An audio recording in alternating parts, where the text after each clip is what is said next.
उसकी लाल आंखें थी, चेहरा भयानक लग रहा था। वह भयानक आवाज़ में चिल्ला रही थी। मुझे देखकर वह भयानक आवाज़ में बोला, चले जाओ यहाँ से। मैंने कहा, क्यों? पिशाच ने कहा, इन लोगों के चक्कर में अपनी मौत को क्यों बुलाते हो? मैं एक को भी नहीं छोड़ूंगा, सबको मार डालूंगा। मैंने डरते हुए कहा, क्यों मार डालोगे सबको? क्या दुश्मनी है तुम्हारी इन सब से? और इस लड़की के पीछे क्यों पड़े हो?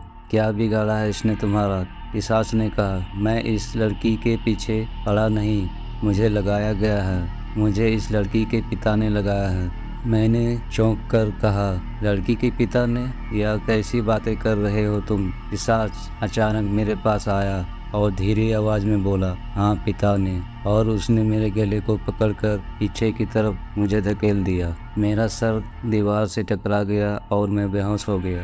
जब मुझे होश आया तो मैंने देखा कि परी मेरे पास बैठी है और मेरे बालों पर हाथ फेर रही है। अब वह नॉर्मल लग रही थी। परी ने कहा, अब कैसी तबीयत है तुम्हारी? मैंने कहा, अब कुछ अच्छा महसूस हो रहा है। परी ने कहा, पर तुम बेहोश कैसे हुए? मैं सोचने लगा, शायद परी को इसके बारे में कुछ पता नहीं है। उस समय उसका शरीर उसके बस में नहीं था, वह तो पिशाच के बस में था, इसलिए परी ऐसा पूछ रही है। मैंने कहा, कुछ नहीं, बस फिसल गया। आज कितने दिनों बाद परी ने ऐसी बात की है, यह देखकर खुश था। यह सोचकर पागल हो रहा था कि अगर पिशाच की बात सच है तो क्या सच में परी के पिता ने पिशाच को परी के पीछे लगाया है? मगर वह ऐसा क्यों करेंगे? परी तो उनकी बेटी है, वह क्यों अपनी बेटी के पीछे पिशाच को लगाएंगे? मुझे कुछ समझ में नहीं आ रहा था। मैंने सोचा जरूर कुछ न कुछ राज छुपा है। मैं कमरे में बैठकर रात होने का इंतजार कर रहा था।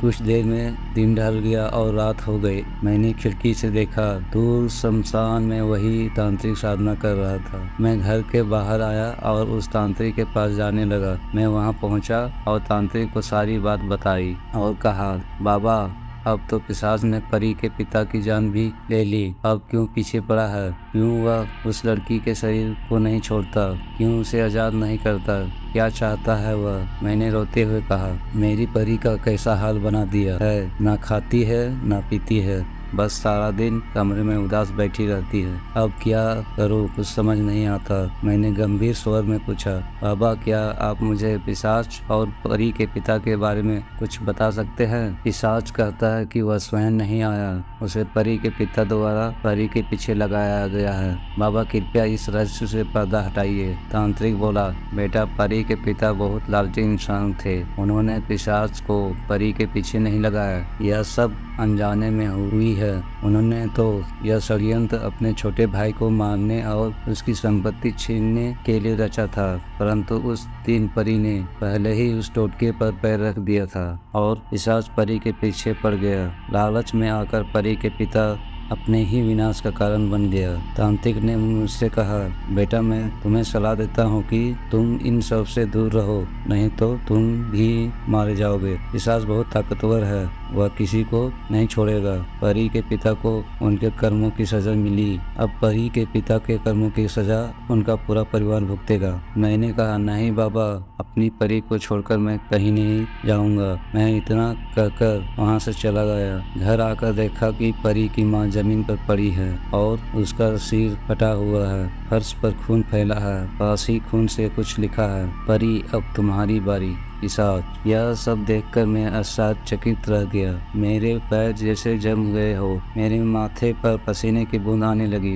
परी पास में ही बैठी मुस्कुरा रही थी। उसके दांतों पर खून लगा था। मालूम हो रहा था कि उसने दांतों और नाखूनों से अपनी माँ की हत्या कर दी। नाखूनों में खून लगे थे। उसका चेहरा भयानक लग रहा था। यह सब देख मैं अचंभित रह गया। अचानक परी का शरीर अकड़ने लगा। उसकी आंखें पलट गई, चेहरा सूख गया। मैंने चिल्लाकर कहा, क्या बिगाड़ा है परी ने तुम्हारा? क्यों इसकी जान के पीछे पड़े हो? पिशाच ने कहा, लौट जा बच्चे, मैं तुम्हें नहीं मारूंगा। मेरे काम में रोड़ा मत डाल, इसी पर तेरा भला है, वरना तू भी मारा जाएगा। मैंने चिल्लाकर कहा, नहीं, मैं अपनी परी के बिना कहीं नहीं जाऊंगा। अगर तुम परी को मारना चाहते हो तो उससे पहले तुम्हें मुझे मारना होगा। पिशाच ने कहा, नहीं बच्चे, मैं तुम्हें नहीं मार सकता। मैंने कहा, क्यों नहीं मार सकते? पिशाच ने कहा, क्योंकि तू मेरा पोता है। मैं तेरा दादा हूँ। इतना कहते ही एक काली परछाई परी के शरीर से निकली और परी बेहोश हो गई। आकृति मेरे सामने आकर खड़ा हो गया।